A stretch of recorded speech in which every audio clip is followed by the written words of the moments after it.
আসসালামু আলাইকুম সুপ্রিয় সহকর্মীবৃন্দ। এখন আমরা দেখব কিভাবে ক্রোম ব্রাউজারের ক্যাশ বা হিস্ট্রি ক্লিয়ার করতে হয় বা পরিষ্কার করতে হয়। তাহলে চলুন এবার আমরা চলে যাই কম্পিউটার স্ক্রিনে। এই জন্য সর্বপ্রথম এই যে দেখুন আমরা ক্রোম ব্রাউজারটা ওপেন করব।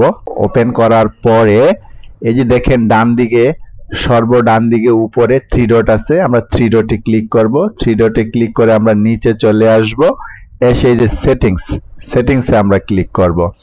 তো সেটিংসে ক্লিক করার পর দেখেন বাম দিকে অনেকগুলো অপশন আছে, তন্মধ্যে এই যে প্রাইভেসি এন্ড সিকিউরিটি অপশনে আমরা ক্লিক করব। ক্লিক করলে দেখুন ডান দিকে বেশ কিছু অপশন আসছে, তন্মধ্যে এই যে ডিলেট ব্রাউজিং ডাটা, এখানে আমরা ক্লিক করব। ক্লিক করার পর দেখুন একটা আসছে বেসিক, একটা আসছে অ্যাডভান্স। তো আমরা বেসিকে কাজ করব।